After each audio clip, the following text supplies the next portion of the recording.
ఒక యవనస్తుడు నాకు ఈ చదువు రాదు, నేను చదవలేను, ఈ ఎగ్జామ్స్ ఇవన్నీ రాయలేను, నా వల్ల కాదు అని ఒక చెట్టు కింద కూర్చున్నాడు. ఒక యవనస్తుడు, మీలాంటి యవనస్తుడు ఒక చెట్టు కింద ఈ ఎగ్జామ్స్ ఇవన్నీ నా వల్ల కాదు అని ఒక చెట్టు కింద కూర్చొని దిగులుగా కూర్చున్నాడు. మీరు కూడా చాలామంది ఎగ్జామ్స్ అనగానే అదే ఎక్స్ప్రెషన్ వస్తుంది కదా, ఇవన్నీ అవసరం, అసలు చదువులు ఎగ్జామ్స్ ఇవన్నీ మా వల్ల కాదు అనే ఎక్స్ప్రెషన్ ఉంటుంది కదా అన్న ఆలోచనతో చాలామంది ఉంటారు. అలానే ఆ యవనస్తుడు దిగులుగా ఉన్నాడంట. దిగులుగా ఉంటే అక్కడి నుంచి ఒక ఋషి వెళ్తున్నాడు. ఋషి లేదా ముని, మనకు తెలుసు కదా, ఋషులు అంటే వాళ్ళు తపస్సు చేస్తుంటారు కదా కొండల మీద. వెళ్తున్నాడంట. వెళ్తూ వెళ్తూ ఏంటి నాన్న ఎండ పూట ఎవ్వరు లేరు, నువ్వు ఒక్కడవే ఎందుకు దిగులుగా ఎందుకు కూర్చున్నావు అని అడిగితే ఏమంటున్నాడంటే, నాకు ఎగ్జామ్స్ ఉన్నాయి, ఈ స్కూలు కాలేజ్ ఇవన్నీ నా వల్ల కాదండి, ఇవన్నీ నాకు వద్దండి, నేను చదువులు ఎగ్జామ్లు ఇవన్నీ నా వల్ల కాదండి, అందుకని నేను ఇక్కడ దిగులుగా కూర్చున్నాను అంటే నేను ఒక ఉపాయం చెప్తాను, ఒక సొల్యూషన్ చెప్తాను, అది కనుక నువ్వు చేస్తే దీని నుంచి నువ్వు విడుదల పొందుకుంటావు, ఈ చదువులు ఇవన్నీ నీకు సునాయాసంగా అవుతుంది, ఈజీ అవుతుంది అంటే ఎవరికైనా ఏమనిపిస్తుంది? సరే చెప్పండి అని అడుగుతాం కదా. హల్లెలూయా. ఈ మీటింగ్కి మీరందరూ కూడా ఎందుకు వచ్చారు? ఏదైనా టిప్స్ చెప్తారని, ఏదైనా వస్తుందేమో అని ఆలోచనతో వచ్చారు కదా. అలానే ఆ యవనస్తుడు కూడా సరే అండి ఏదైనా చెప్తారేమో అన్న ఆలోచనతో ఉండి సరే అంటే ఆ ఋషి ఏమన్నాడంటే, రేపు ఉదయము ఆ ముందు కనపడుతున్న కొండ దగ్గరికి నువ్వురా, నీకు చెప్తాను అంటాడు. అయితే తెల్లారుతుంది, ఉదయకాలము ఋషి దగ్గరకు వస్తాడు. ఋషి దగ్గరకు వస్తే ఈరోజు కాదు నాన్న రేపురా అంటాడు. మళ్ళీ రెండవ రోజు వస్తాడు, ఈరోజు కాదు రేపురా అంటాడు. మళ్ళీ మూడవ రోజు వస్తాడు. అలా 7 రోజులు తిప్పుకుంటాడు. ప్రతిరోజు ఉదయం లేచిన వెంటనే ఋషి దగ్గర కూరుకుంటూ వస్తున్నాడంట, పరిగెత్తుకుంటూ వస్తున్నాడు. రేపురా అని చూసరికి అయినా కూడా ఆగిపోతాడేమో అనుకుంటున్నాడు కానీ ఋషి. కానీ ఈ యవనస్తుడు మాత్రము ఆ ఉపాయం కోసం రోజు పరిగెత్తుకుంటూ వస్తూనే ఉన్నాడు. పరిగెత్తుకుంటూ వస్తే 8వ రోజు ఏం చేశాడంటే, సరే నేను ఇక్కడ కూర్చుంటాను, పైన తపస్సు చేస్తాను ఇంకొక కొండ పైన, ఆ కొండకు రా అని చెప్తాడంట. ఆ కొండ చాలా ఎత్తైనది, ఎక్కలేకపోయి ప్రయత్నించాడు దిగిపోయాడు. అలా ఒకరోజు ప్రయత్నించాడు, తర్వాత 2 రోజులు ప్రయత్నించాడు, తర్వాత 3వ రోజు కూడా ప్రయత్నించాడు, ఎక్కలేకపోయాడు. తర్వాత ఋషి అనుకున్నాడు 7 రోజులు రండి రమ్మంటే వచ్చాడు, వెళ్ళిపోయాడు. ఈ 3 రోజులు కొండను ఎక్కడానికి ప్రయత్నిస్తున్నాడు, విఫలమవుతున్నాడు అని చెబుతూ ఇంకా రాడేమో అనుకునేసరికి 11వ రోజు మళ్ళీ వచ్చాడంట. మళ్ళీ వచ్చి మొత్తం మీద ఆ కొండను కష్టపడి ఆ యవనస్తుడు పైకెక్కేశాడు. పైకెక్కేసరికి ఆ ఋషి ఏం మాట్లాడాడంటే, ఆ యవనస్తుడితో ఆ వ్యక్తి ఏం మాట్లాడాడంటే, నాన్న ఈ 3 విషయాలు నేను నీలో అబ్జర్వ్ చేశాను, నీలో గమనించాను. ఈ 3 విషయాలు ఏంటంటే, నీ ఆశను నేను చూశాను. ఏం చూశాడు? ఆశ నేను చూశాను. ఇంగ్లీష్లో ఏమంటారు? డిజైర్ అంటారు కదా, డిజైర్. నీ ఆశను నేను చూశాను. రెండవది నువ్వు ప్రయత్నం చేశావు. ఏం చేశాడు? ప్రయత్నించాడు, కొండ ఎక్కడానికి ట్రై చేశాడు. మొట్టమొదటిది డిజైర్ ఉంది, రెండవది ట్రై చేశాడు, ప్రయత్నించాడు. మూడవది అనేకసార్లు నువ్వు ట్రై చేసి దిగిపోయినా ఎట్టకేలకు నువ్వు కష్టపడి కొండనెక్కావన్నాడు. కొండనెక్కావంటే కష్టపడ్డం ఇంగ్లీష్లో ఏమంటారు? హార్డ్ వర్క్ కదా. DTH చెప్పండి. మన ఎయిర్టెల్ DTH, జియో DTHలు కాదు. హల్లెలూయా. DTH. ఈ 3 విషయాలు మీరు జ్ఞాపకం చేసుకోండి. Desire, try, hard work. ఆశ కలిగి ఉండాలి, ప్రయత్నించాలి, మూడవది కష్టపడాలి. హల్లెలూయా. ఈ 3 విషయాలు జ్ఞాపకం చేసుకొని, ఈ 3 విషయాలు 3 ముక్కల్లో మీకు చెప్తాను. మీరు విన్నంతసేపు చెప్తాను, నేను ఎక్కువేమీ పొడిగించను. హల్లెలూయా. ప్రాముఖ్యమైన సమయంలోకి వచ్చాము. మీ అందరికీ తెలుసు, నా పేరు షాలేం రాజ్. మా నాన్నగారు కూడా దేవుని సేవకులే. దేవుని సేవ పిలుపును పొందుకొని నేను నా ఉద్యోగాన్ని విడిచిపెట్టి దేవుని సేవలో కొనసాగుతున్నాను. చర్చ్ పేరు కృపా మినిస్ట్రీస్ హైదరాబాద్. మీరు సోషల్ మీడియాలో కూడా చూడొచ్చు, కృపా మినిస్ట్రీస్ హైదరాబాద్ అని టైప్ చేస్తే. నేను ఇక్కడికి 1.5 సంవత్సరం క్రితం వచ్చాను. మీలో చాలామంది నన్ను చూశారు. అయ్యగారికి కూడా నేను తెలుసు, మీలో చాలామంది నన్ను చూశారు. నేను కూడా మీలో చాలామందిని చూశాను. అయితే మీరు అందరూ కూడా నా గురించి ప్రార్థన చేస్తున్నారని నేను నమ్ముతున్నాను. ఎంతమంది ప్రార్థన చేస్తున్నారు? చేతులు ఎత్తకండి. కానీ ప్రార్థించిన మీ అందరికీ కూడా నా వందనాలు చెల్లిస్తున్నాను. మరి ఒకసారి మీ ప్రార్థనలన్నీ కూడా ఆలకించి దేవుడు మమ్మలను ఈ స్టూడెంట్స్ మీటింగ్కి పోగు చేశాడు. ఇది కేవలము దేవుని చిత్తము, దేవుని ప్రణాళికే. కాబట్టి సంవత్సరంన్నర తర్వాత దేవుడు మరలా మనల్ని అందరినీ ఈ విధంగా కలిపాడు.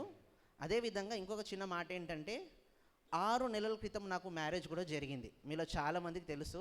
ఇది కూడా దేవుని కృపే. మీ అందరి ప్రార్థన ద్వారా 6 నెలల క్రితం నాకు వివాహం కూడా జరిగింది. సో మీ అనుదిన ప్రార్థనలో నా గురించి కూడా మీరు జ్ఞాపకం చేసుకోండి. మీ అందరి గురించి కూడా నేను ప్రార్థన చేస్తాను. రైట్? సరే, వాక్యంలోనికి వద్దాము.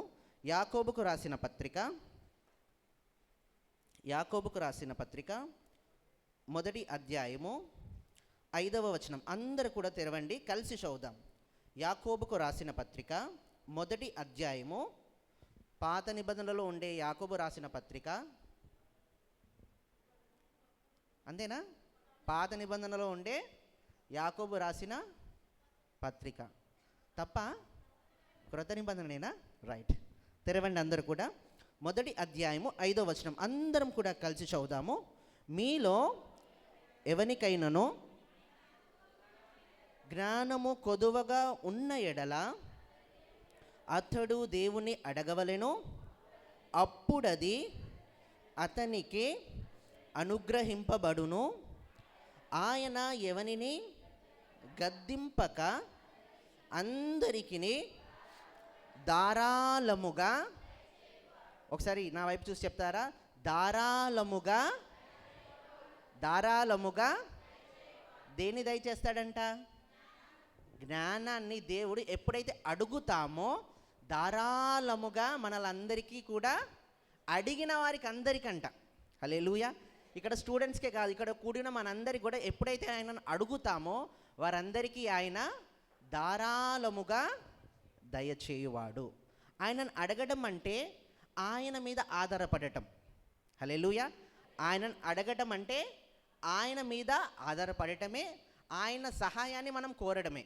అంతే కదా? ఆయన మీద ఆధారపడము, ఆయన సహాయాన్ని మనము కోరడము. అప్పుడు ఆయన తప్పక జ్ఞానాన్ని అనుగ్రహిస్తాడంట. అసలు ఆయన ఎందుకు జ్ఞానాన్ని అనుగ్రహిస్తాడు? ఒక వచనం చదువుదామా? సామెతలు 2వ అధ్యాయము 6వ వచనం. రైట్. యెహోవాయే జ్ఞానమిచ్చువాడు, తెలివియు వివేచనయు ఆయన నోట నుండి. హల్లెలూయా. జ్ఞానమిచ్చువారు ఎవరంట? యెహోవాయే. ఒకసారి చెప్దామా? యెహోవాయే జ్ఞానమిచ్చువాడు. నాన్న చెప్పాలి అందరూ, యెహోవాయే జ్ఞానమిచ్చువాడు. హల్లెలూయా. నేను చదువుకునేటప్పుడు ఏమనేవాళ్ళంటే, బెండకాయ తింటే లెక్కలు బాగా వచ్చేవి అనేవాళ్ళు. మీలో కూడా చాలామంది తెలుసు అనుకుంటా కదా. బెండకాయ తింటే మ్యాథ్స్ ఈజీగా చేసేవాళ్ళు, లెక్కలు బాగా వస్తాయి అంటారు. అలానే కొన్ని ఆకుకూరలు కూడా చెప్తుంటారు కదా, ఈ ఆకుకూర తింటే తెలివి వస్తుంది అంటుంటారు కదా. పలానా ఆకుకూర తింటే తెలివి వస్తుంది అంటారు. లేకపోతే పలానా పండ్లు తింటే, ఫ్రూట్స్ తింటే తెలివి వస్తుంది అంటూ ఉంటారు. ఆ పలానా తింటే వస్తాయో రావో తెలియదు, కానీ దేవుని అడిగితే మాత్రము, హల్లెలూయా, ఎప్పుడైతే మనం దేవుని అడిగితే మాత్రం దేవుడు తప్పక జ్ఞానం ఇస్తాడు. ఎందుకంటే యెహోవాయే ఎవరండి? దేవుడు యెహోవాయే జ్ఞానమిచ్చువాడు. కాబట్టి మనం ఆయన పైన ఆధారపడి ఆయన సహాయాన్ని కోరుతూ ఎప్పుడైతే మనం అడుగుతామో ఆయన తప్పక నీకు, నాకు, మనకందరికీ కూడా ఏమనుగ్రహిస్తాడు? జ్ఞానమును అనుగ్రహిస్తాడు. హల్లెలూయా. ఒక 10 డేస్లోనో, ఒక 1 మంత్లో, ఒక 2 మంత్స్లో ఇక్కడ ఉన్న మీరందరూ కూడా వేరే వేరే చదువులు చదువుతున్నా కూడా ఒక నెలలలో అందరూ కూడా ఎగ్జామ్స్ రాస్తున్నారు కదా, రాయబోతున్నారు. కాబట్టి మీరందరూ చేయవలసింది ఏంటంటే దేవుని సహాయాన్ని కోరాలి. హల్లెలూయా. దేవుని సహాయాన్ని కోరితే, దేవుని మీద ఆధారపడితే అప్పుడు దేవుడు మీకు జ్ఞానాన్ని అనుగ్రహిస్తాడు. హల్లెలూయా. జ్ఞానాన్ని అనుగ్రహిస్తాడు. అలానే సామెతలు 1వ అధ్యాయం 6వ వచనంలో ఏముంటుందంటే, యెహోవా యందు భయభక్తులు కలిగి ఉండుటే తెలివికి లేదా జ్ఞానముకు. ఎవరి యందు భయభక్తులు కలిగి ఉండుటే? ఎప్పుడైతే యెహోవా యందు మనం భయభక్తులు కలిగి ఉంటామో అప్పుడు జ్ఞానం అంట, అదే జ్ఞానం అంట. హల్లెలూయా. హల్లెలూయా. ఎప్పుడైతే భయభక్తి కలిగి ఉంటామో అదే జ్ఞానము. ఒకసారి అందరు నన్ను చూడండి నాన్న, అందరు నన్ను చూడండి. ఇప్పుడు స్కూల్కి వెళ్తే పాస్ అవుతామా? స్కూల్కి వెళ్తే పాస్ అవుతామా? స్కూల్కి వెళ్ళడం ఒక ఎత్తు అయితే, క్లాస్ వర్క్ చేయాలి, హోంవర్క్ చేయాలి, చదువుకోవాలి, ఎగ్జామ్స్ రాయాలి, చక్కగా రాస్తే పాస్ అవుతాం, అంతేనా?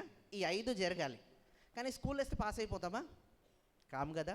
అలానే కాలేజీలో కూడా అంతే, క్లాస్ వర్క్ చేయాలి, హోంవర్క్ చేయాలి, చదువుకోవాలి, ఎగ్జామ్స్ బాగా రాస్తేనే పాస్ అవుతాం. అలానే స్టూడెంట్స్ ప్రేయర్ మీట్కి మీరు వచ్చిన మీరందరూ కూడా స్టూడెంట్ ప్రేయర్ మీట్ వస్తే పాస్ అయిపోతామా? పాస్ అయిపోతారా? హల్లెలూయా. ఒకవైపు మీరందరూ దేవుని సహాయం కొరకు వచ్చారు కదా, దేవుని మీద ఆధారపడి దేవుని సహాయం పొందడానికి వచ్చారు. ఎందుకంటే మన దేవుడే జ్ఞానం ఇచ్చేవాడు. చెప్పండి, దేవుడే జ్ఞానం ఇచ్చేవాడు. కాబట్టి మీరందరూ వచ్చారు, సంతోషమే. ఒకవైపు దేవుడే జ్ఞానం ఇస్తాడు, అలానే రెండవ వైపు మనం కూడా చేయవలసిన కొన్ని పనులు ఉన్నాయి. హల్లెలూయా. మనం కూడా కొన్ని లక్షణాలు మనము కలిగి ఉండాలి. ఇప్పుడు ఒక్క చేతితో చప్పట్లు కొడతామా? కొట్టగలుగుతామా? 2 పెదవులు కలపకుండా ఒక మాట వస్తుందా? అలానే మనము దేవుని మీద ఆధారపడటం మాత్రమే కాదు, దేవుడు జ్ఞానం ఇస్తాడు, అన్ని ఇస్తాడు. అలానే మనం కూడా చేయవలసిన పని ఉంది. హల్లెలూయా. మనం కూడా చేయవలసిన పని ఉంది. అప్పుడు దేవుడు తప్పక మీ చదువులలో, మీ ప్రయత్నాలలో, మీరు చేసే ప్రతి పనిలో తప్పక దేవుడు మీకు విజయం అనుగ్రహిస్తాడు. హల్లెలూయా. మీకు తప్పక దేవుడు సక్సెస్ అనుగ్రహిస్తాడు. కాబట్టి ఒకవైపు దేవుని అడగాలి, దేవుని అడిగితే దేవుడు తప్పక అనుగ్రహిస్తాడు. అది దేవుని సహాయాన్ని కోరడం మనం విన్నాము. రెండవది ఏం చేయాలంటే మనము చేయాల్సిన పనులు లేదా మనము కలిగి ఉండాల్సిన లక్షణాలు. ఇందాక ఆ యవనస్తుడు 3 పాటలు విన్నాడు ముని దగ్గర. ఏంటవి? Desire, try, hard work, DTH కదా. అయితే మనం కూడా ఒకవైపు దేవుని మీద ఆధారపడాలి, దేవుని సహాయం ఆకాంక్షించాలి, కోరాలి. అదేవిధంగా మనం కూడా ఈ 3 పనులు చేయాలి. మొట్టమొదటిగా ఏంటంటే దేవుని యందు ఆశ కలిగి ఉండాలి. చెప్తారా? ఆశ కలిగి ఉండాలి. ఇప్పుడు ఎగ్జామ్స్ మూమెంట్ కాబట్టి నేను ఎగ్జామ్స్ చక్కగా రాయాలి అన్న ఆశ మీలో ఉండాలి. అర్థమవుతుందా? ఏమని ఉండాలి? ఎగ్జామ్స్ నేను చక్కగా రాయాలన్న ఆశ అంటే ఆసక్తి ఉండాలి. ఆ మైండ్ సెట్ కూడా దేని మీద ఉండాలి? దేని మీద ఉండాలి నాన్న? ఎగ్జామ్స్ మీదనే ఉండాలి, చదువు మీదనే ఉంటే. కానీ కొన్ని వాటికి ఏమవుతుందంటే బాడీ ప్రజెంట్. మీరు చాలా చక్కగా చెప్తున్నారు. Body present. ఇప్పుడు కూడా మనం మందిరంలో కూర్చున్నాము, అందరికీ బాడీ ప్రజెంట్, మైండ్ అబ్సెంట్ లేదు. కానీ కొంతమంది ఉంటారు కదా, ప్రజెంట్ అవుతాం కానీ మైండ్ అబ్సెంట్. కానీ ఆ విధంగా మనము ఉండకూడదు. ఆశ ఉండాలి. ఏమని? నేను ఏ విధంగా అయినా కూడా ఎగ్జామ్స్ కష్టపడి చదవాలి, కష్టపడి పాస్ అవ్వాలన్న ఆశ మీలో ఉండాలి. అప్పుడు ఆశ ఉంటే మీరు కూర్చొని చదవగలుగుతారు. అర్థమవుతుందా? మీలో ఆశ ఉంటే, ఆసక్తి ఉంటే మీరు కూర్చొని బుక్స్ ఓపెన్ చేసి చదవగలుగుతారు. కానీ ఆశ లేకుండా ఏం రాకుండా నేను పాస్ అవ్వాలి అంటే మాత్రము అవ్వని పని. హల్లెలూయా. ఇప్పుడు క్రికెట్ బ్యాట్స్మెన్ ఉంటాడు కదా, నిన్ననే చూసాం కదా ఇండియా పాకిస్తాన్ మ్యాచ్. మీరు ఎంతమంది చూశారో? క్రికెట్ బ్యాట్స్మెన్ దేని మీద కాన్సన్ట్రేట్ చేస్తాడు? దేని మీద చేస్తాడు? స్టేడియంలో ఎన్ని వేల మంది ఉన్నా అందరి చూపు దేని మీద ఉంటుంది? బాల్ మీదనే ఉంటుంది. బౌలర్ మనసు దేని మీద ఉంటుంది? వికెట్ల మీదనే ఉంటుంది. అంతేనా? బౌలర్ మనసు వికెట్ల మీదనే ఉంటుంది. అలానే స్టూడెంట్స్ అయినా మీ అందరు కూడా ఈ ఎగ్జామ్స్ అప్పుడు, ఇప్పుడు క్రికెటర్ బ్యాటింగ్ చేస్తున్నప్పుడు ఎన్నో అరుపులు ఉంటాయి, ఎన్నో లైటింగ్స్ ఉంటాయి, ఎన్నో శబ్దాలు ఉంటాయి. ఎన్ని ఉన్నా కూడా తను దేని మీద ఫోకస్ అయి ఉంటాడు? బాల్ మీదనే. 6 కొట్టాలి, 4 కొట్టాలి, బాల్ మీదనే ఏ విధంగా ఏకాగ్రతతో ఉంటాడో మీరు కూడా ఎన్ని డిస్ట్రాక్షన్స్ వచ్చినా, హల్లెలూయా, ఎగ్జామ్స్ మూమెంట్ కాబట్టి ఎటువంటివి వచ్చినా కూడా మీ ఫోకస్ అన్నీ కూడా దేని మీద పెట్టాలి? ఎగ్జామ్స్ మీదనే పెట్టాలి. అర్థమవుతుందా? ఎగ్జామ్స్ మీదనే పెడితే దేవుడు మీకు తప్పక సహాయం చేస్తాడు. ఒక వచనం కూడా ఉంది కదా, ఆశగల ప్రాణాన్ని ఆయన కదా. మనం దేవుని అడగాలి, దేవుని మీద ఆధారపడాలి ఒకవైపు. అలానే రెండవ వైపు ఆశ కలిగి ఉండాలి. హల్లెలూయా. ఏం కలిగి ఉండాలి? ఆశ కలిగి ఉంటే దేవుడు తప్పక ఆ ఆశను తృప్తిపరుస్తాడు. ఒక వ్యక్తి ఏమంటాడంటే, ఎప్పుడైతే మనలో ఆశ ఉందో, ఎప్పుడైతే మనలో ఆశ ఉంటుందో 50% పని అయిపోయినట్టే అంట. అర్థమవుతుందా? ఎప్పుడైతే ఆశ ఉంటుందో, ఎప్పుడైతే మీలో ఆశ ఉంటుందో 50% పని అయిపోయినట్టే. ఒక బెస్ట్ ఎగ్జాంపుల్ చెప్పాలంటే, రేపు ఎక్కడికైనా మనం టూర్కి వెళ్తున్నాం అనుకోండి, 4 గంటలకు లేవాలి. ఆ రోజు అల్లారం లేకపోయినా మీరు ఒప్పుకుంటారా? అల్లారం లేకపోయినా నాకు తెలిసి నేను కూడా అంతే, 3 గంటల నుంచే మెలకు వస్తుంది. లేస్తాం, ఫోన్ చూస్తాం, టైం చూస్తాం, ఇంకా అవ్వలేదే.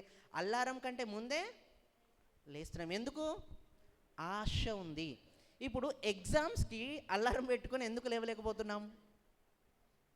పిల్లలు చెప్పాలి. ఎందుకు? ఆశ లేదు. ఒకవేళ అల్లారం మోగినా లేచి మళ్ళీ పాజ్ చేస్తారు, దాన్ని మళ్ళీ 10 నిమిషాల తర్వాత మోగుతుంది, మళ్ళీ పాజ్ చేస్తారు, 10 నిమిషాల తర్వాత మోగుతుంది, మోగి అలా మోగుతూనే ఉంటుంది. హల్లెలూయా. కానీ ఆ విధంగా ఉండకుండా మనం ఏం కలిగి ఉండాలి? ఆశ కలిగి ఉండాలి. ఆసక్తి కలిగి ఉంటే దేవుడు తప్పక సహాయం చేస్తాడు, ఆయన జ్ఞానాన్ని ఇస్తాడు. ఆయన జ్ఞానంతో పాటు మీరు కూడా ఆశ కలిగి ఉంటే, ఒక డిజైర్ కలిగి ఉంటే మీరు తప్పక మీ ఎగ్జామ్స్లో రాణించగలుగుతారు. హల్లెలూయా, హల్లెలూయా. అలానే మనం ఇక్కడ ఉన్న మనందరికి కూడా మన ఆత్మీయ జీవితం అనేది మన అందరికి ఒక ఎగ్జామ్ కదా. మన జీవితమే ఒక పరీక్ష. మనకు కూడా ఒక ఆశ ఉంటే, ఒక ఆసక్తి ఉంటే, ఈ జీవితంలో నేను ఏ విధంగా ముందుకు సాగాలని ఆశ ఉంటే మనకు కూడా మన ఆత్మీయ జీవితంలో దేవుడు తప్పక గెలుపునిస్తాడు. హల్లెలూయా. కాబట్టి మొట్టమొదటిది ఏంటంటే ఆశ కలిగి ఉండాలి. సరేనా? ఏం కలిగి ఉండాలి? ఆశ కలిగి ఉంటే దేవుని మొరపెడుతూ, ఒకవైపు దేవుని మీద ఆధారపడుతూ, దేవుణ్ణి జ్ఞానం అడుగుతూ మనం ఆశ కలిగి ఉంటే దేవుడు తప్పక మన ఆశను తృప్తిపరుస్తాడు. రెండవది ఏంటి చెప్పండి?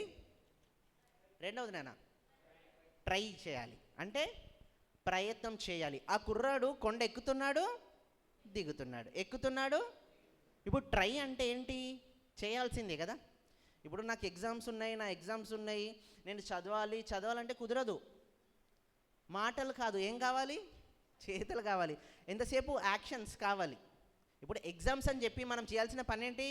బుక్స్ ఓపెన్ చేయాలి, బుక్స్ ముందు కూర్చోవాలి. కానీ నేను ఎగ్జామ్స్ రాయాలని నువ్వు అటు ఇటు తిరిగామనుకో, ఎగ్జామ్స్ రాయగలుగుతామా?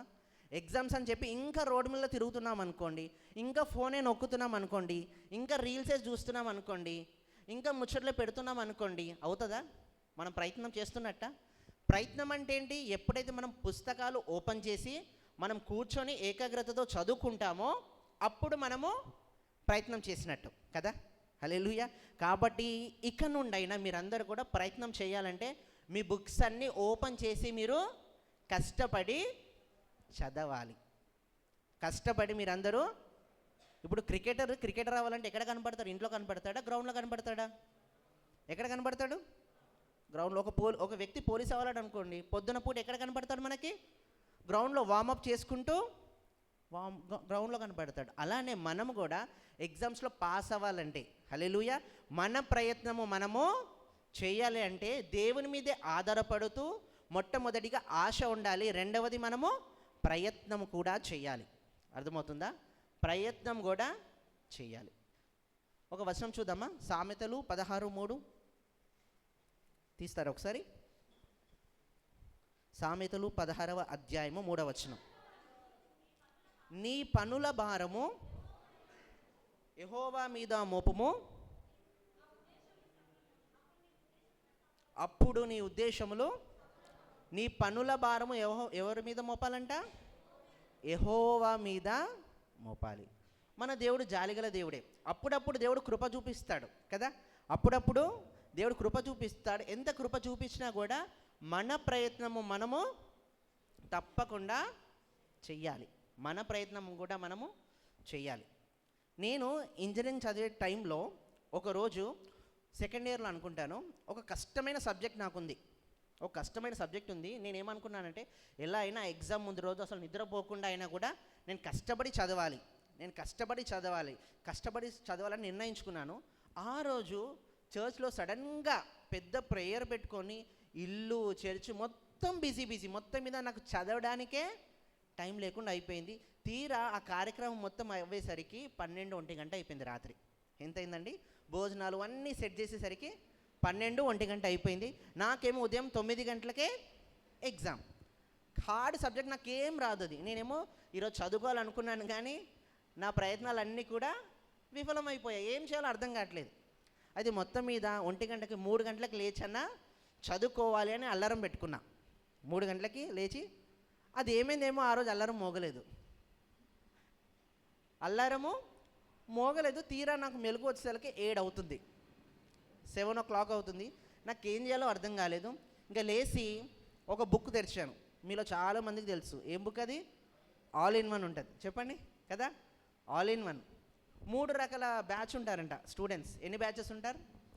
ఒకరేమో టెక్స్ట్ బుక్స్, వర్క్ బుక్స్తో పాటు మిగతా దానికి సంబంధించిన అన్ని బుక్స్ చదువుతారంట. మొదటి batch text books, work books, class works, home works, running notes అన్నీ తీసి చదువుతారు.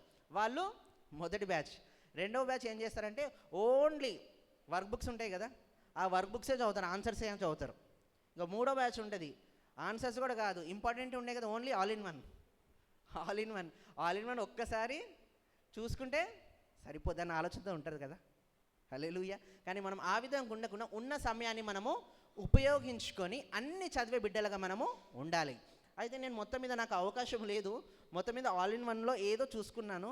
ఎగ్జామ్లో కూడా ఏదో రాశాను, నాకైతే డౌటే ఉంది. మొత్తం మీద నేను పాస్ అవ్వడం మాత్రము ఇంపాసిబుల్, కష్టం అనుకొని మొత్తం మీద ఎగ్జామ్ రాశాను. తర్వాత రిజల్ట్ రానే వచ్చింది. అది 75 మార్కులకి 27 మార్కులకి పాస్. 27 మార్క్స్కి పాస్ అయితే నాకు 45 మార్క్స్ వచ్చినాయి ఆ సబ్జెక్ట్లో. హల్లెలూయా. 45 మార్క్స్ వచ్చాయి. వాడు ఏం కరెక్షన్ చేశాడో, నేను ఏం రాశానో నాకు తెలీదు. అలానే ఇదే ధైర్యంతో నేనేం చేశానంటే తర్వాత సెమిస్టర్లో తర్వాత ఒక ఎగ్జామ్లో ప్రిపేర్ అవ్వలేదు నేను. నాకు టైం ఉన్నా దేవుడు చూసుకుంటాడులే, దేవుడు నాకు మొన్న సహాయం చేశారు కదా, నేను చాలా ప్రార్థన చేశాను. దేవా ఏ విధంగా అయినా, దేవా నేను నీ ప్రేయర్లో ఉన్నాను కదా, నీ సేవలో నేను పని చేశాను, అన్నీ చేశాను, నాకు టైం లేదు తండ్రి, మీరు తప్పకుండా నాకు పాస్ చేయాలని ప్రార్థన చేశాను. దేవుడు నా ప్రార్థన ఆలకించి నాకు పాస్ చేశాడు. అదేవిధంగా ఇప్పుడు కూడా నేను సమయం ఉన్నా చదవకుండా ఎగ్జామ్ సరిగా రాయలేదు. నేను సేమ్ దానిలాగే ఇష్టం వచ్చింది రాసి వచ్చాను. కానీ ఏం చేస్తున్నాను, మళ్ళీ ప్రార్థన చేస్తున్నా, దేవా నువ్వు ఎట్లయినా నువ్వు సహాయం చేస్తావు, నువ్వు నాకు సహాయం చేయి తండ్రి అని ప్రార్థన చేస్తూ ఉన్నా. రిజల్ట్ రానే వచ్చింది. ఎన్ని మార్క్స్కి పాస్ అని చెప్పాను? 27 కదా. దాంట్లో 27 వచ్చాయి నాకు. దాంట్లో 27 వచ్చింది. ఒకవైపు సంతోషం వచ్చి ఇంకొక వైపు బాధ వచ్చింది. ఒకవేళ 26 వస్తే నా పరిస్థితి, 26 వస్తే, కాబట్టి మనం కూడా టేక్ ఇట్ ఈజీగా తీసుకుంటాం. దేవుని మీదనే భారం వేస్తాం చాలామంది. దేవుడు చూసుకుంటాడులే, దేవుడు చూసుకుంటాడు. ఎప్పుడు దేవుడి పని దేవుడు చేస్తాడు. అలానే మన ప్రయత్నము కూడా మనము చేస్తే దేవుడు తప్పక సహాయం చేస్తాడు. అంతే తప్ప నువ్వు బుక్స్ ఓపెన్ చేయకుండా ఎంతసేపటికి ఫోన్సే చూసుకుంటూ, రీల్సే చూసుకుంటూ, టైంపాస్ చేసుకుంటూ నేను ఎగ్జామ్స్ పాస్ అవ్వాలన్న మైండ్ సెట్తో ఉంటే ఎట్లా పాస్ అవుతాం? అర్థమవుతుందా? ఎలా పాస్ అవుతాం? కాబట్టి మనము ప్రయత్నం చేయాలి. దేవుడు సహాయం చేస్తాడు, తప్పకుండా దేవుడికి మొరపెడితే ఆయన జ్ఞానం ఇస్తాడు. అదేవిధంగా మన ప్రయత్నము మనము మొట్టమొదటిది ఆశ కలిగి ఉండాలి. రెండవది మన ప్రయత్నము మనము చేయాలి. మీ అందరికీ దావీదు గొలియాతు స్టోరీ తెలుసు కదా? తెలుసా తెలీదా? ఎవరు అన్నట్టు చూస్తున్నారా? దావీదు గొలియాతు తెలుసు కదా. గొలియాతు ఫిలిస్తీయుడు కదా, చాలా బలమైన వాడు. ఏం విసురుతాడు? యుద్ధానికి సవాలు విసిరితే దావీదేమంటాడు, నేను వెళ్ళి గొలియాతుతో పోరాడుతానని ముందుకు వస్తాడు కదా. ముందుకు వచ్చినప్పుడు ఏమంటాడంటే దావీదు, యెహోవా జీవము తోడు, నేను నీ మీదకి వస్తున్నానని చెప్తాడు. ఏమంటాడు? దేవుడు నాకు సహాయం చేస్తాడు, నేను ఏ విధంగా గొలియాతుతో పోరాడుతాను అంటాడు. ఇప్పుడు దేవుని మీద ఆధారపడి దావీదు గారు ఊరికే ఊపుకుంటూ వచ్చాడా? ఎట్లా వచ్చాడు? ఉట్టి చేతులతో వచ్చాడా? ఎలా వచ్చాడు? ఒకసారి చూద్దాం ఆ వచనం. మొదటి సమూయేలు 40 వచనం ఉంటుంది మన. మొదటి సమూయేలు, తన కర్ర చేత పట్టుకొని ఏటి లోయలో నుండి 5 నున్నటి రాళ్ళు ఏరుకొని తన యొద్దనున్న చిక్కములో ఉంచుకొని ఒడిసెల చేతిలో పట్టుకొని ఆ ఫిలిస్తీని చేరువకు ఏ విధంగా పోయాడు? దావీదు 3 ఆయుధాలతో వెళ్ళాడండి. ఎన్ని ఆయుధాలు? నా వైపు చూడండి అందరూ. ఎన్ని ఆయుధాలు? కర్ర, రాళ్ళు, చెప్పాలి. కర్ర, రాళ్ళు వడిసెల. వీటితో యుద్ధం చేయొచ్చా? వీటితో యుద్ధం చేయొచ్చా? చేయొచ్చా? హల్లెలూయా. చేయొచ్చు అంటారా? చేయలేము. ఇంకా అక్కడ ఏమంటాడంటే, నేనేమన్నా కుక్కలాగా కనబడుతున్నానా అంటాడు. ఇప్పుడు రాళ్ళు పట్టుకొని ఎవరిని కొడతాము? మనుషులను కొడతామా, కుక్కలను కొడతామా? ఆ రాళ్ళను చూసి గొల్యాత్ ఏమంటున్నాడు? దావీదా, నన్ను ఏమన్నా కుక్క అనుకుంటున్నావా? నువ్వు రాళ్ళు పట్టుకొని వచ్చావన్నాడు. కానీ అక్కడ మనం చూస్తే ఒక మాట గమనించవచ్చు, మనం ఒక సన్నివేశాన్ని మనం గమనించవచ్చు. అక్కడ దేవుడు సహాయం చేస్తాడు, దేవుని మీద ఆధారపడ్డాడు దావీదు. అలానే తనకు వచ్చిన పని చేతిలో పట్టుకొని వచ్చాడు. హల్లెలూయా. తనకు వచ్చినవేంటి? ఎప్పుడు కూడా వడిసెల తన చిక్కంలో ఉంటాయి, రాళ్ళు ఉంటాయి, కర్ర పట్టుకొని వాటన్నిటిని తీసుకొని దావీదు యుద్ధ భూమికి ప్రవేశించాడు. అక్కడ చూస్తే గొల్యాతుకి మొత్తం డ్రెస్ ఉందంటండి, మొత్తం ఆయుధాలతో శరీరం మొత్తం నింపబడ్డాడు, ఆయుధాలతో అన్నిటితో నింపబడ్డాడు. కానీ ఈ నొసలు భాగం ఉందా, ఈ నొసలు భాగంలో మాత్రమే ఖాళీగా ఉందంట. అర్థమవుతుందా? ఇక్కడ మాత్రమే కొద్దిగా మన 10 రూపీస్ కాయిన్ కంటే కొంచెం పెద్దగా మాత్రమే ఖాళీగా ఉంది. కానీ శరీరం ఇక్కడికి వచ్చి దావీదు ఏమన్నాడు? దేవా, గొలియాతో యుద్ధం చేయ ప్రభు అని ప్రార్థన చేశాడా, ప్రయత్నం చేశాడా? ఏం చేశాడు నాన్న? ఏం చేశాడు? యెహోవా పేరట నీ మీదికి వచ్చుచున్నానని చెప్పి ఒట్టిగా నిలబడ్డా? ఏం చేశాడు? తన దగ్గరున్న వడిసెలను తీసి వడిసెలలో రాయి పెట్టుకొని గురి చూసి ఎక్కడ కొట్టాడు? గురి చూసి ఎక్కడ కొట్టాడు? ఎగ్జాక్ట్లీ నొసటు మీద ఇంచుమించు ఒక 10-15 అడుగుల దూరంలో నిలబడ్డాడంట. గురి చూసి ఎగ్జాక్ట్ స్పాట్లో కొట్టాడు దావీదు. హల్లెలూయా. అక్కడ కొట్టలేదండి, ఎక్కడైతే ఖాళీ ప్రదేశం ఉందో అక్కడే దావీదు గురి చూసి కొట్టినప్పుడు దేవుడు వెనుకల నుంచి ఒక్కటి తన్నాడు అంతే. హల్లెలూయా. ఒక్కటి తని అప్పుడు గొల్యాతు తల నరికి విజయం ప్రకటించాడు దావీదు. హల్లెలూయా. ఈ సన్నివేశం నుంచి మనం నేర్చుకోవాల్సింది ఏంటంటే, మనము ప్రయత్నించాలి. అర్థమవుతుందా? దేవుడే చూసుకుంటాడని ఖాళీగా వచ్చి కూర్చోలేదు దావీదు. అర్థమవుతుందా? తను ఏది కలిగి ఉన్నాడో తన పని తాను చేస్తున్నాడు. వడిసెలతో రాయిని పట్టుకొని ఎగ్జాక్ట్లీ గురి మీద దావీదు రాయితో గొల్యాతుని కొట్టాడు. ఎప్పుడైతే కొడితే దేవుడు తన పక్షాన యుద్ధము చేసి గొల్యాతును కింద పడేశాడు. అర్థమవుతుందా? అలానే మనము కూడా మన ప్రయత్నం మనము చేయాలి. మనం ప్రయత్నము చేస్తూ దేవుని మీద ఆధారపడితే దేవుడు తప్పక విజయాన్ని అందిస్తాడు, దేవుడు తప్పకుండా సహాయం చేస్తాడు. కానీ మనం ప్రయత్నం చేయకుండా, ఏం చేయకుండా, యెహోవా నువ్వే చూసుకోనైనా, నువ్వే చూసుకో తండ్రి, నేను ప్రతి ఆదివారం గుడికి వస్తున్నాను నైనా, మందిరాన్ని ఊడుస్తున్నాను నైనా, పని అంతా చేస్తున్నాను నైనా, సేవకుల మాట వింటున్నాను నైనా, పాటలు పాడుతున్నాను, అన్నీ చేస్తున్నాను అంటే కుదురుతుందా? కుదురుతుందా? కాబట్టి మన ప్రయత్నం కూడా మనము తప్పకుండా చెయ్యాలి. హల్లెలూయా. ప్రయత్నము చేస్తే తప్పకుండా దేవుడు విజయాన్ని అనుగ్రహిస్తాడు. కాబట్టి మీరందరూ కూడా మీ చదువులలో దేవుని మీద ఆధారపడాలి. అదేవిధంగా మీరు ప్రయత్నము చెయ్యాలి. బుక్స్ ఓపెన్ చేసి చదవాల్సిందే, అప్పుడే పాస్ అవుతారు. దేవుడు కృప చూపిస్తాడు, తప్పకుండా మీకు జ్ఞాపక శక్తిని ఇస్తాడు, అర్థం చేసుకొని మనసు ఇస్తాడు, అన్ని ఇస్తాడు. మీరు కూడా ప్రయత్నం మాత్రము తప్పకుండా చెయ్యాలి. అర్థమవుతుందా? కాబట్టి రెండవ విషయం ఏంటి? ట్రై చేయాలి, ప్రయత్నము చేయాలి. ఆఖరిగా మూడో విషయం చూసుకుందాము. మూడోది ఏంటండి? ఏం చేయాలి? ప్రయత్నానికి కష్టపడడానికి తేడా ఏంటి చెప్పండి? చెప్పండి పిల్లలు. ప్రయత్నానికి కష్టపడడానికి ఏంటి తేడా? ప్రయత్నించడం అంటే ఉట్టిగా ప్రయత్నించడమే. ఆ యవనస్తుడు కొండ ఎక్కుతున్నాడు దిగుతున్నాడు, ఆఖరికి ఏం చేశాడు? కష్టపడి నేను ఏ విధంగా అయినా కొట్టాలి, ఏది విధంగా అయినా నేను కొండను ఎక్కాలి అని దృఢ సంకల్పంతో గట్టిగా నిర్ణయించుకొని కష్టపడి పైకి ఎక్కాడు. అలానే మనము కూడా కష్టపడి చదవాలి. అర్థమవుతుందా? ఏదో లైట్గా ఊక్కుంటూ ఇలా చూసుకుంటూ చదివితే అయిపోదు. హల్లెలూయా. దేవుని కృపామయుడే, కనికరపూర్ణుడే. అదేవిధంగా మనము కూడా కష్టపడి చదువుకోవాలి.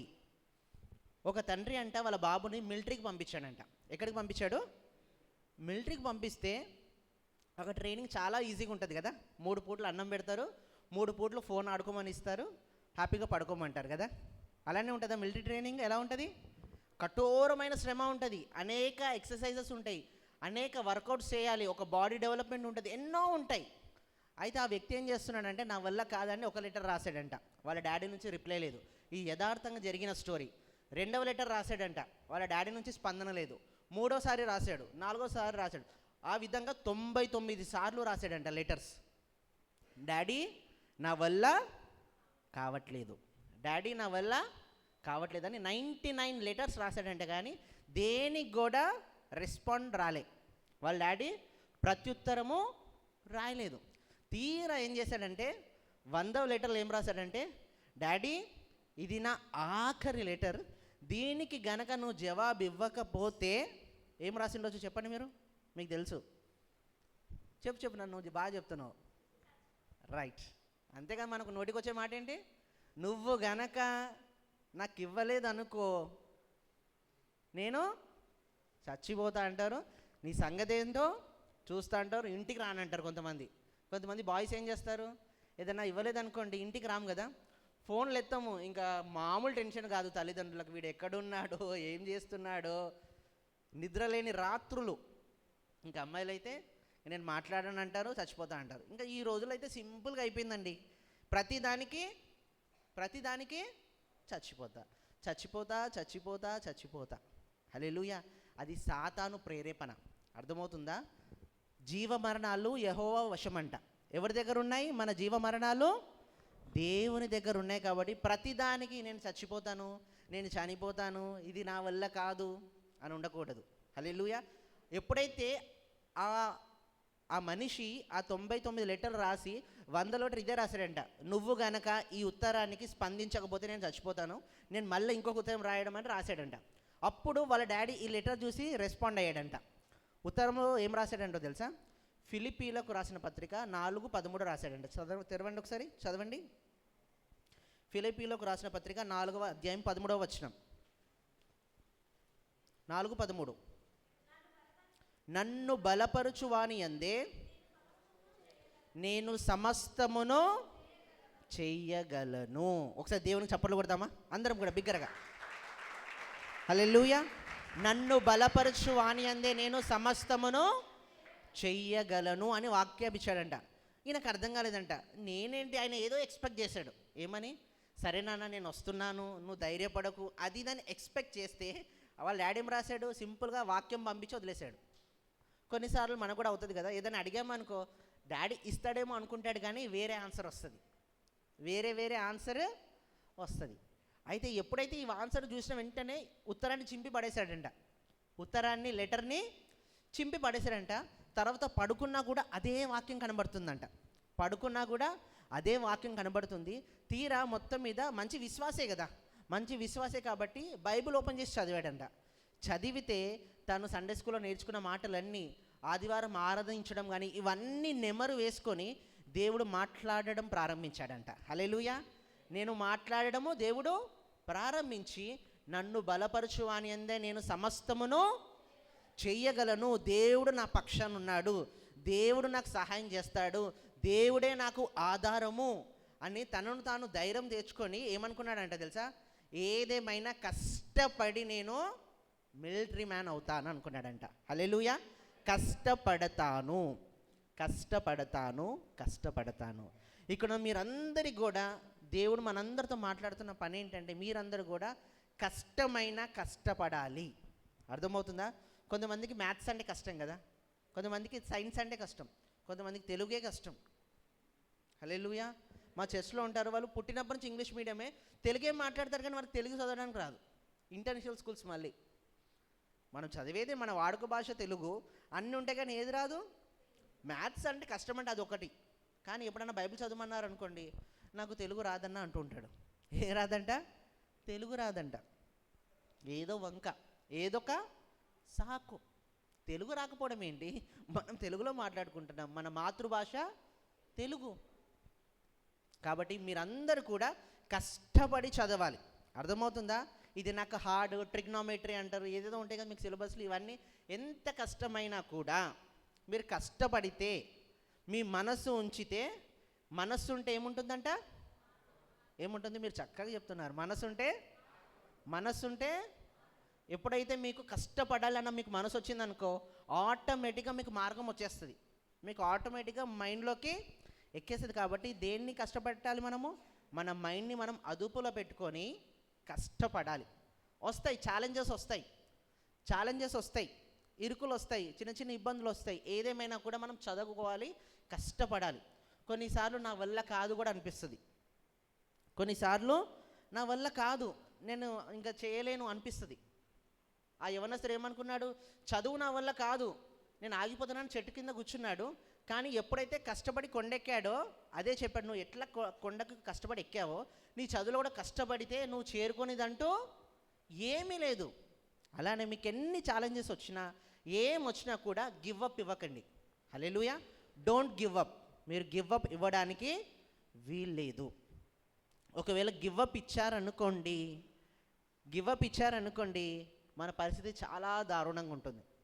మన పరిస్థితి చాలా రీసెంట్గా కొంతమంది పెద్దవాళ్ళని ఇంటర్వ్యూ చేశారంట. అర్థమవుతుందా? కొంతమంది పెద్దవారిని ఇంటర్వ్యూ చేశారంట. ఇంటర్వ్యూ చేసి దేవుడు కనుక మీకు ఒక అవకాశం ఇస్తే మీరు ఏ వయసుకు వెళ్తారు? అందరూ ఇక్కడ చూడండి అన్న. దేవుడు కనుక అవకాశం ఇస్తే మీరు ఏ వయసుకు వెళ్తారు అంటే ఏమన్నారంట తెలుసా? మేమందరము యవ్వన ప్రాయంలోకి వెళ్తామన్నారంట. ఎక్కడికి వెళ్తామన్నారు? ఎందుకంటే యవ్వన ప్రాయంలోకి వెళ్ళి మేము కష్టపడి మంచిగా చదువుకొని మంచి ఉద్యోగాలు చేసుకుంటాము. మేము మంచిగా చదువుకోకనే చదువుని నిర్లక్ష్యం పెట్టే ఇప్పుడు కష్టపడుతున్నాము, ఈ పనులు చేస్తున్నామని. కాబట్టి యవ్వన కాలం, మీరు ఉంటున్న ఈ స్టేజ్ ఎంత ప్రాముఖ్యమైందో మీకు అర్థమవుతుందా? మీ లైఫ్ పైకి వెళ్ళాలన్నా ఇదే, కింద పడాలన్నా ఇదే, మీ చేతుల్లో ఉంది. అర్థమవుతుందా? మీరు పైకి ఎత్తబడతారా, దానికంటే దిగజారిపోతారా? హల్లెలూయా. ఎన్నో వస్తాయి, వాటన్నింటినీ పట్టించుకోకండి, కష్టపడి చదవండి. మీరు చేయాల్సిన పని ఏంటి? స్టూడెంట్స్గా మీరు చేయాల్సిన పని ఏంటి? ఏం చేయాలన్నా? మీరు చేయాల్సిందే చదవటము. అదెందుకు అవ్వట్లేదు?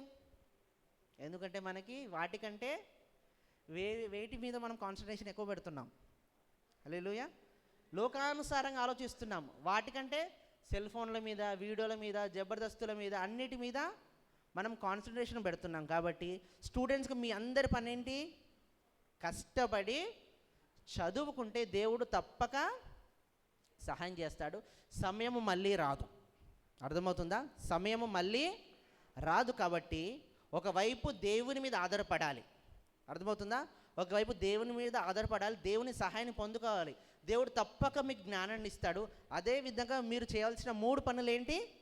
ఆశ కలిగి ఉండాలి, రెండవది ప్రయత్నించాలి, మూడవది కష్టపడాలి. ఎప్పుడైతే ఇవన్నీ మీలో ఉంటే దేవుడు తప్పకుండా మీ జీవితంలో విజయాన్ని ఇస్తాడు. హల్లెలూయా.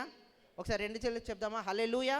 మీ జీవితంలో దేవుడు తప్పక విజయాన్ని ఇస్తాడు. ఒకసారి చేతులు లేపుదామా? Right hand లేపుదామా? కుడి చేయి లేపండి ఒకసారి అందరూ. స్టూడెంట్స్ మీరు అందరూ చేయి లేపండి. నాకు దేవుడి సహాయం కావాలి అని చెప్పండి. నాకు దేవుడి సహాయం కావాలి. నాకు దేవుడి సహాయం కావాలి. అలానే ఈ చేయితో పాటు లెఫ్ట్ హ్యాండ్ లేపండి. ఇప్పుడు ఈ చేయి కూడా ఉంచండి, లెఫ్ట్ హ్యాండ్ లేపండి.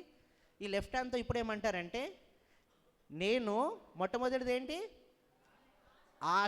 ఆశ కలిగి ఉంటాను అని చెప్పండి. ఆశ కలిగి ఉంటాను. రెండవది ప్రయత్నిస్తాను.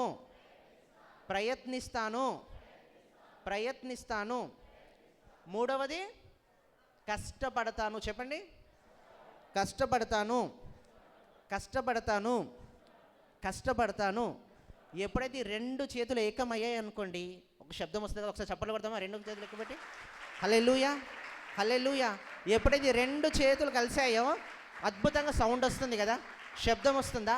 అలానే ఎప్పుడైతే ఈ 2 కనుక మీ జీవితంలో పాటిస్తే, హల్లెలూయా, మీ జీవితంలో కనుక పాటిస్తే మీరు కూడా అద్భుతంగా మీ ఎగ్జామ్స్లో పాస్ అవుతారు. మీరు ఏ ప్రయత్నం చేసినా కూడా సఫలం అవుతారు. ఎందుకంటే దేవుడు మీ అందరికీ సహాయం చేస్తాడు. కాబట్టి ఈ 3 విషయాలు మీరు జ్ఞాపకం చేసుకోండి. డిటిహెచ్, ఇంగ్లీష్లో ఈ 3 జ్ఞాపకం చేసుకోండి. డిటిహెచ్, ఈ 3 జ్ఞాపకం చేసుకొని, ఇంకొక వైపు దేవుని మీద మీరందరూ కూడా తప్పక ఆధారపడాలి.